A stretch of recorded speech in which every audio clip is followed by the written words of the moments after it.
Hello! Good morning, good afternoon, good evening, depending on what time you're watching this video and where you are in the world. I want to say hello. I want to say that you are a beautiful, strong, powerful person and nothing can stop you. Today is your day. Welcome to my channel. This is Lifted TV. I'm Mr. Lifted Locks, and today I'm going to answer the question I keep getting more often than any other question, and that is, why did I start my dreadlocks?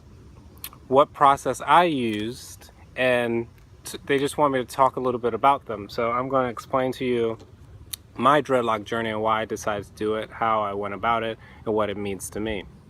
So most of you may not know, unless you know you're really close, but anyway, this is my second set of locks.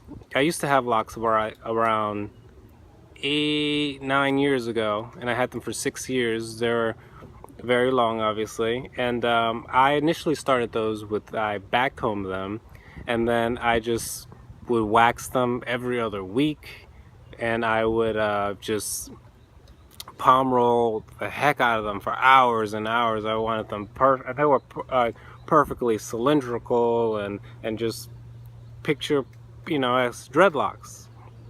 And I enjoyed them. Then the time came for my journey to end, so I cut them off.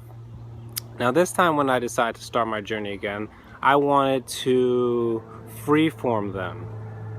But initially, while I was freeforming them, I work in the healthcare field, and it's a very professional setting, and I couldn't do it the way I want them. I couldn't freeform them because I was just getting a lot of pressure from, my bosses and all these other people, like it's just not professional looking. It's just, it gives a messy, scruffled look, and I had to cater to them. So initially, let me tell you my journey. Initially, I twisted them.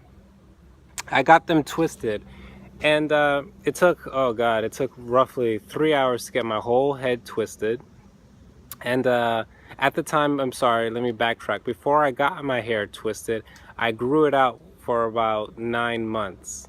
So I had 9 months worth I had a curly-esque afro, and then I decided, you know what, I'm going to get it twisted. So I got it twisted. It took about 3 hours, hurt like all heck. And then, they're twist. And then about 2 weeks later, like I said, I live in Florida. It's very hot and humid, and I live a very active lifestyle. So about 2 weeks later, I was like, I gotta wash them. I have to wash them. And when I washed them, it all kind of came out. And I was like disappointed because I was like, okay, well, I went on this journey. I sat down, I endured the pain, and they all came out. So I was like, okay, let me research them. And I decided to get them. I looked at a bunch of videos at YouTube, and I saw these things called instant dreadlocks, and they were basically just crocheted. They're backcombed and then they're crocheted. So I found somebody in my local town that did it, and so he resectioned it and backcombed it and crocheted it, and that took 12 hours or so, and it came out really good. And then it came out good. They're tight. And then the same thing happened again. About 2 weeks later, I'm like, I gotta wash them. And I washed them, and they kind of looked horrible. So I was like, okay, there has to be a better way. So just in me being frustrated and me being like not knowing what to do, I decided, taking advice, to rubber band the roots and then just kind of let it form on its own. And initially, let me backtrack a little bit. Initially, I wanted to freeform my locks because after the first time of having locks, I had them well taken care of and well manicured, and I kind of did that only because of the person I was with heavily influenced me to, keep it. They really like that look, and my employer at the time, they were like strongly against me getting dreads, and then they said if you do get locks, you have to keep them well cleaned and manicured, because I work in the healthcare field, and they say it's more professional somewhat. So that's why I did that. And don't get me wrong, I liked them and it looked nice, but I felt like I wasn't doing them for me. Like I was catering to other people. So this time I was like, if I would get locks again, I wanted to freeform them because it's like I feel that's the best way to get locks. That's the best route to go. And I'm personally for me, and I want to explain because when you get your hair twisted, when you get your hair crocheted, or you get it interlocked, you are manipulating the roots, right? The roots of your dreadlocks become weak because you're manipulating them. You're forcing them to be in these tight, where you twist it, these tight coils, or you're crocheting it, you're pulling the hair in, and it's manipulating it, so it's causing your roots to get weaker. When you freeform them, it allows your dreads to naturally lock up on its own, thus making the root one of the strongest parts of your locks. So I was like, I'm more about having my hair healthy and having it strong and healthy versus, what it might look in terms of aesthetics. So that's what I wanted to do. But again, being, working where I work in the field that I do and my pressures that I got from my bosses, I wasn't allowed to freeform like I liked. So what I did was, like I said, I rubber band the roots and then just kind of let it go.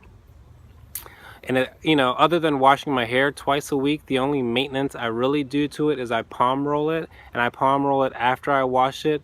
And it's not really for aesthetics, it's just to push all the excess water out. Let me give you just a more close-up of what it looks like and what my dreads, my locks are. And so people ask me, why locks, why the hairstyle, like what does it mean for you? And it means different things for different people. If you think dreadlocks look cool and you just want it as a hairstyle, there's nothing wrong with that, and that's fine. But for me, it's a little bit more than that. To me, it's my way of saying, it's me connecting more with my spirituality, because I feel the dreadlocks are like antennas and they pull in positive energy and it just radiates, and I feel like that's part of the reason. And also, it's also a little rebellious to mainstream society. When you have dreadlocks, you're in a subculture, a counterculture, and you instantly are recognizable, because you look different. And I feel like people need to, instead of having reasons to divide us, we need reasons to unify us. But I want my dreadlocks to be a symbol of saying, you know what, I'm going to go against the norm, because I believe in different things. I stand up for myself, and I'm not going to go with what everyone else is, the herd of the masses. I'm going to do, I'm going to dance to the beat of my own drum. So that's why I decided to have this lock journey. Dreadlocks to me have been great. It's the perfect hairstyle. Like I said, I live in Florida. It's not the most practical hairstyle, because I do live in Florida and it's hot and humid all the time. And even though my dreads or my locks are not that long, they are thick enough and hot enough to where it creates a lot of heat. And so it could get hot at times.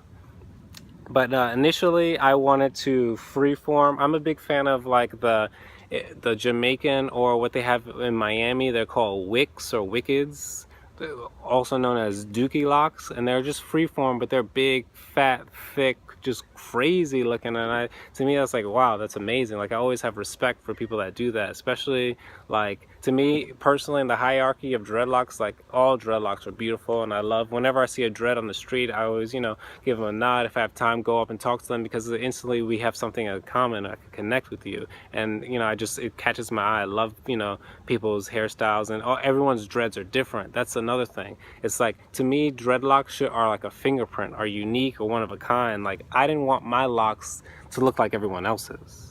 I wanted them to be different, and I wanted to stand out. And I didn't want the whole, what they call in Jamaica, bathroom locks, which is like going to the salon, the well manicured. Like, I didn't want that. I wanted to be unique, and I wanted them to be really, really fat. That's why I sectioned them 2 inches instead of the normal 1. It's like I wanted them big, fat, and just different, just my own locks. So I said all that to say, when you go through this dreadlock journey, whatever it means for you, whether it's a hairstyle or something deeper, just stay true to yourself. That's the most important thing, because when you have all these outside influence that are always going to be talking or chirping in your ear or putting these thoughts in your mind, and if you're doing something for somebody else, then you're not really living your life for yourself. And at the end of the day, how happy can you be if you're doing things for other people? And it's not to sound selfish, but I feel the most important person you have to do things for and take care of is yourself, because at the end of the day, no one's going to love you and treat you the way you deserve to be treated better than you.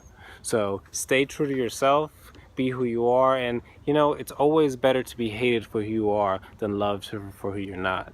So at the end of the day, you're beautiful, you're strong, you're powerful, and there's nothing in this world you cannot do.